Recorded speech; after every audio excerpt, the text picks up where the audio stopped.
Good afternoon. It's wonderful to have you all here in this context today. My name is Pamela. As most of you know, I'm the director of music here. And we thought we would take this opportunity to work on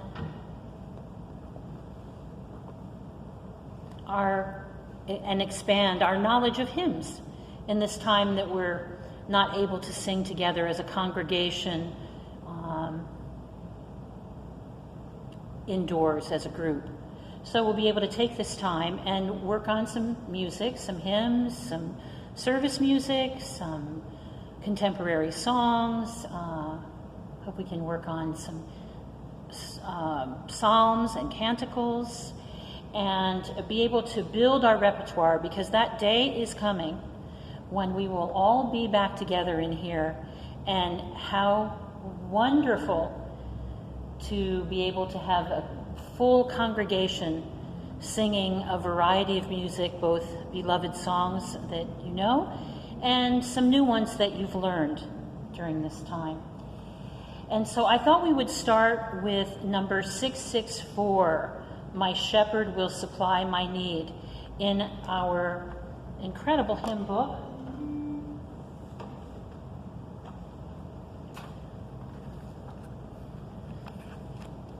The hymnal 1982. And many of you look at this and think, oh, I know all the songs in there. I've known that forever.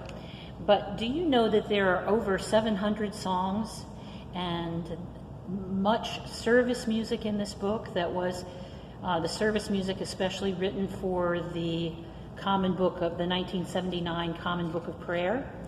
And so I think it would be wonderful if some of you know every song in this book. I also think it's doubtful because there's just such a wealth of music in this incredible hymn book, in all hymn books really. And you know, hymn books tend to kind of get a bad rap in today's music liturgy. They're just sort of assumed, and in a certain way often kind of taken for granted, because there's so much contemporary music that sort of surrounds us in this technological world. And so, you know, I just so revere this book and the process of hymnody, the process of putting a hymn together. I just wanted to share some of that with you, and hope that you will re-envision your relationship to your hymn book, or maybe develop a relationship to the hymn book for the first time. You don't need to read music in order to read a hymn book. You don't need to have experience as a singer in order to read a song out of the hymn book. And so we're just going to work with the ways to actually very simply go about reading a piece of music and learn some things that the music itself has to teach us. And like I say, I really hope to enliven your relationship to this fabulous book. So I just want you to know that there are 7 primary hymnals in the Episcopalian Church, and as I said, this one is complementary to the 1979 Book of Common Prayer. And so if we turn to our hymn, number 664, in this incredible book. Now, Garrett was first to tell me that you know, many of you may not have a book at home. We're going to include a copy of this hymn in the link that's going out. And he's going to figure out a way to make it possible for you to sign out a hymn book for those of you, especially for those of you, well, for anyone, but especially for those of you that are home and unable to be at service, so that you could actually have your hymn book and be working with the book itself for these videos. But if we go ahead and take a look at this number 664,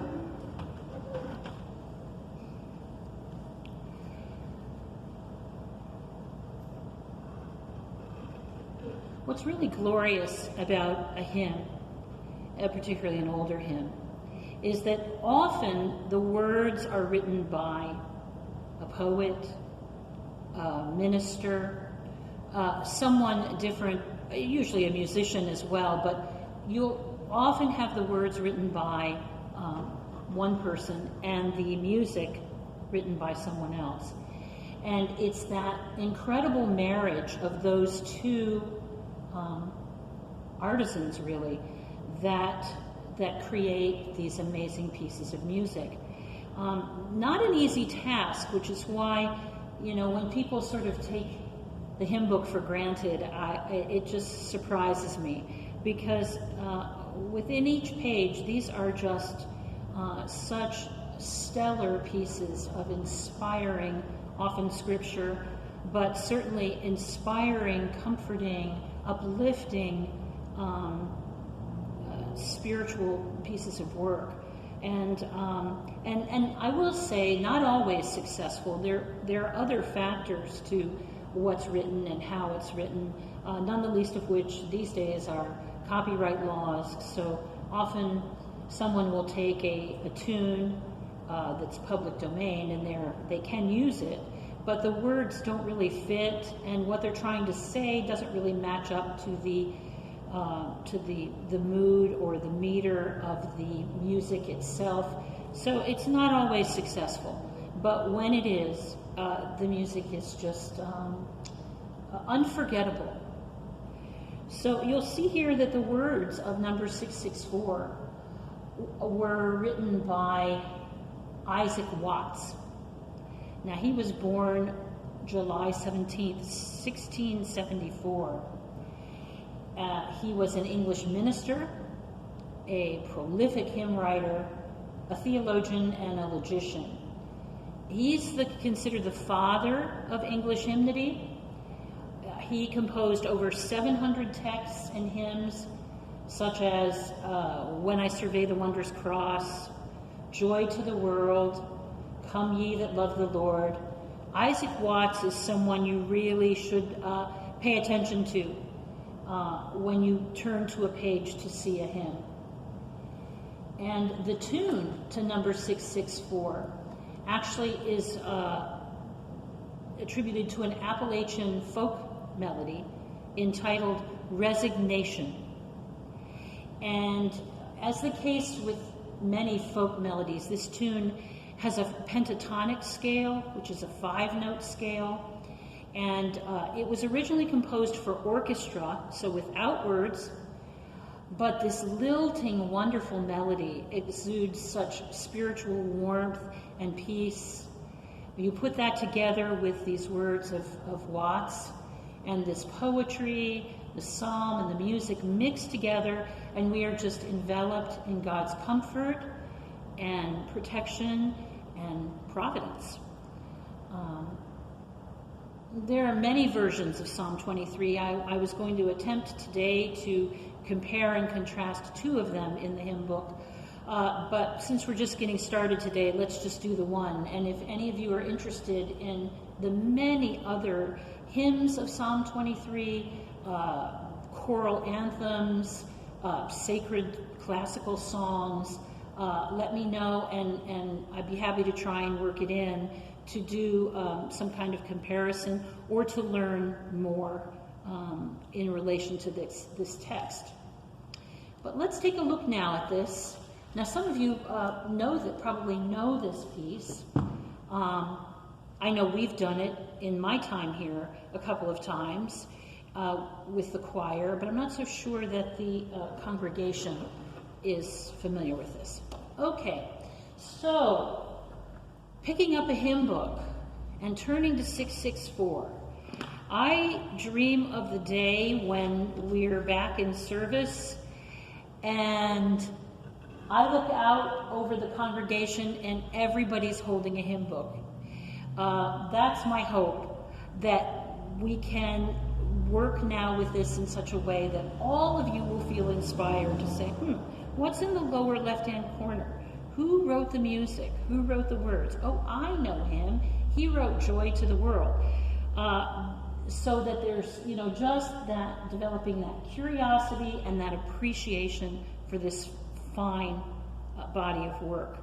Now, so let's say that you've decided, okay, I'll pick up a hymn book and I'll take a look, but this doesn't mean anything to me in terms of I don't read music. I can't understand what this means. Okay.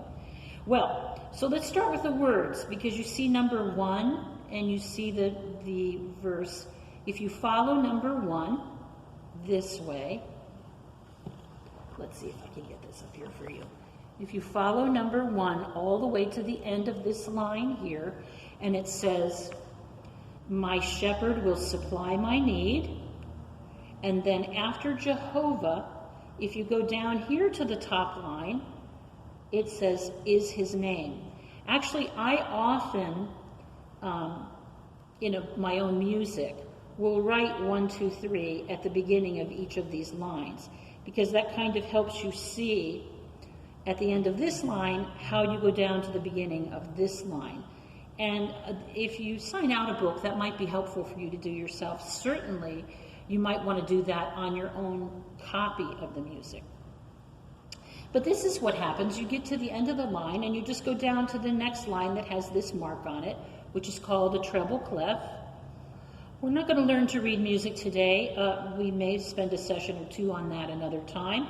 But mostly what I'm wanting you to do today is to be able to read these verses, to read them, and follow how these lines go. So if you just take your finger, let's go to number 1, and let's read it together. And I would follow along with my finger. Now, it's kind of hard for me where the camera is, but I'm going to be following with my finger and reading along just as you are. So this is number 1 now. My shepherd will supply my need. Jehovah is his name. In pastures fresh, he makes me feed beside the living stream. He brings my wandering spirit back when I forsake his ways, and leads me for his mercy's sake in paths of truth and grace. So you'll see that when we're done with number 1, it goes back to number 2. Now, hopefully you'll recognize some of these terminology from Psalm 23. But you'll see it's not the exact text of Psalm 23, which is why they call this a paraphrased text. And so then we go back to number 2. When I walk through the shades of death, thy presence is my stay. One word of thy supporting breath drives all my fears away. Thy hand, in sight of all my foes, doth still my table spread. My cup with blessings overflows. Thy oil anoints my head. And so then you would just go back and do the same thing for verse 3. Only we don't speak it, now do we? So on top of having this beautiful poetry, we're adding this beautiful lilting melody of resignation. Now, I highly suggest that you go on YouTube and look up resignation and hear what we call an orchestral version, which means you'll hear it probably done with orchestra. And you would hear this melody.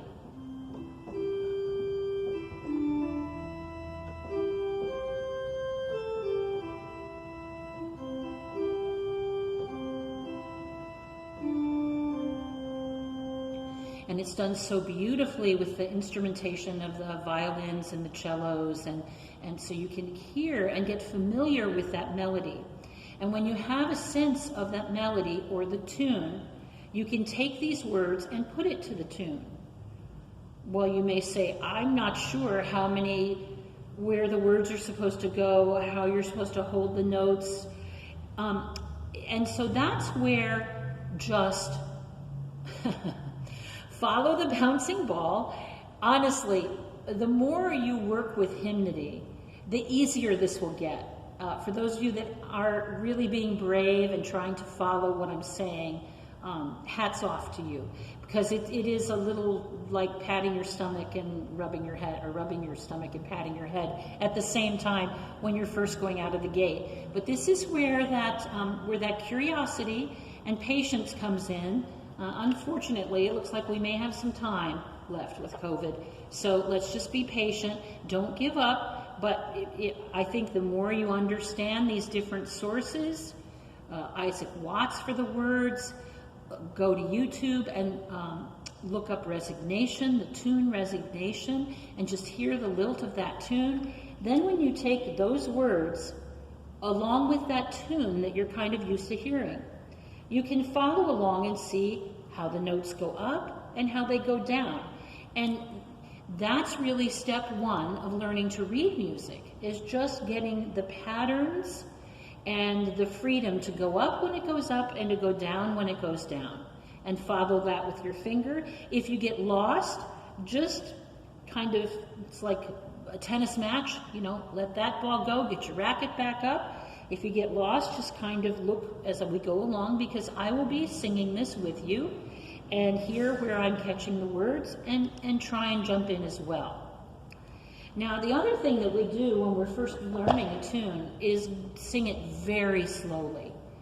And of course, when we sing a song in church, we like to have more, especially the hymns. We really need a nice spirit and a nice energy in church.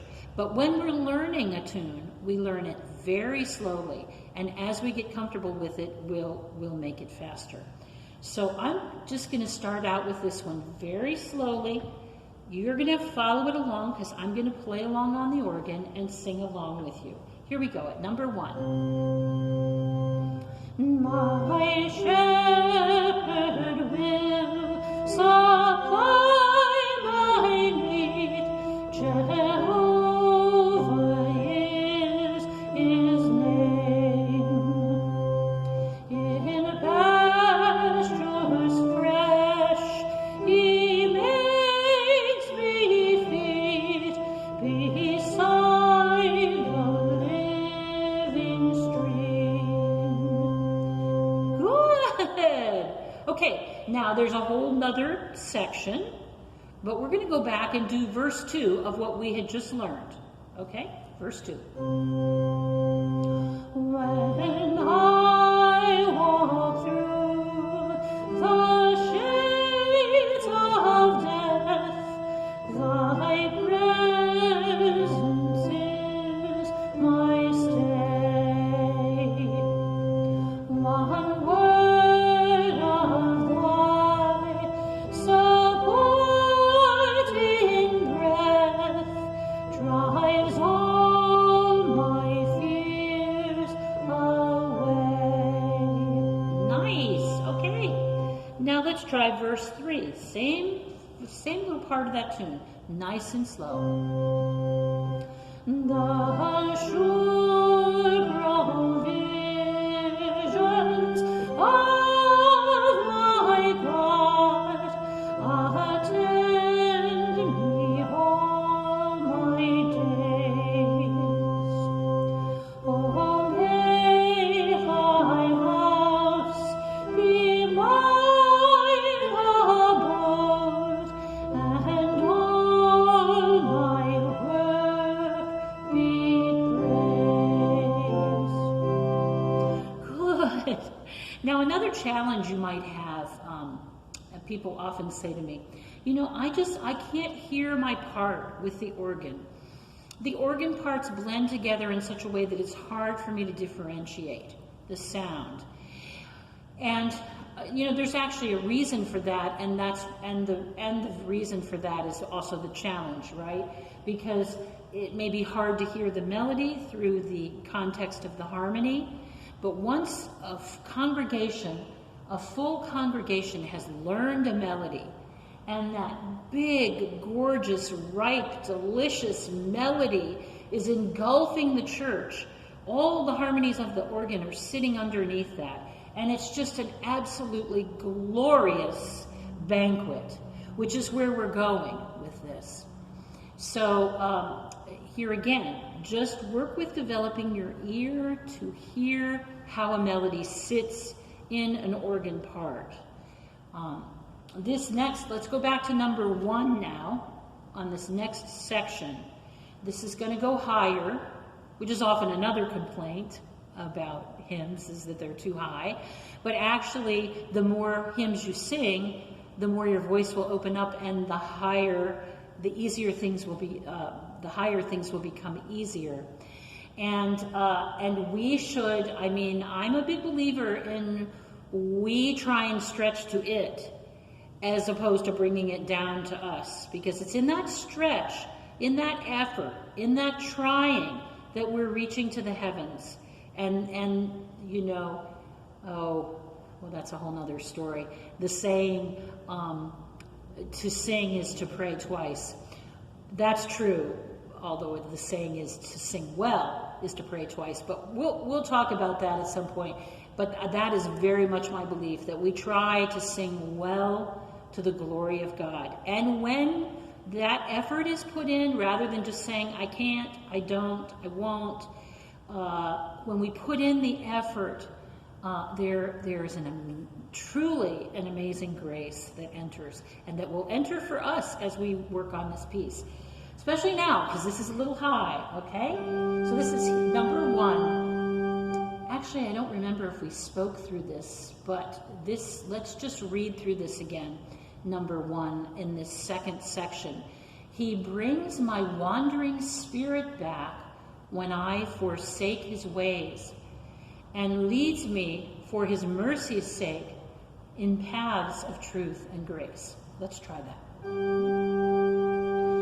He brings my wandering spirit back when I forsake his ways,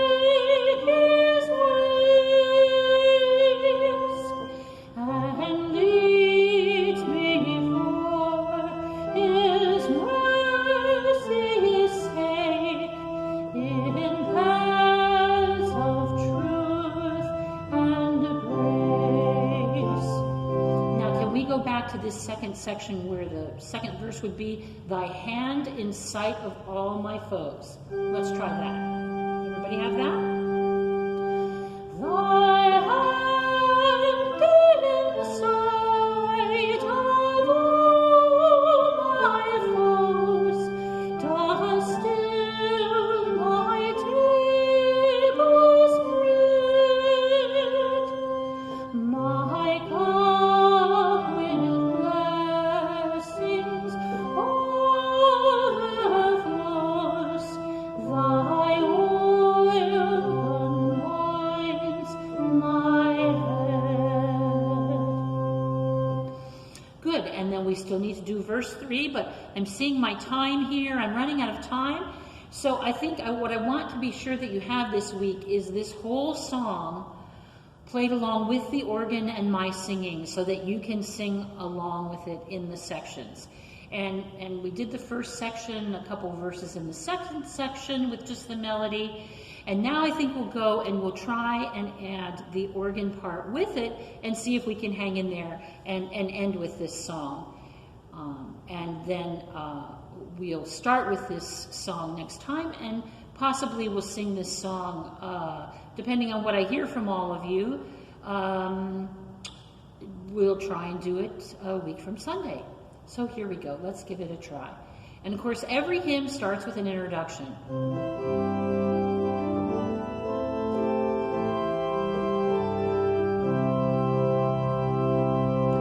My shepherd will supply my need. Jehovah is his name. In pastures fresh he makes me feed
I really look forward to hearing all of you singing this.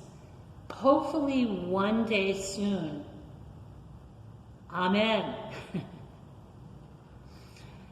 So thank you so much, and I hope that you'll let me know by email, Pamela@trinityfishkill.org, requests that you may have, questions that you may have,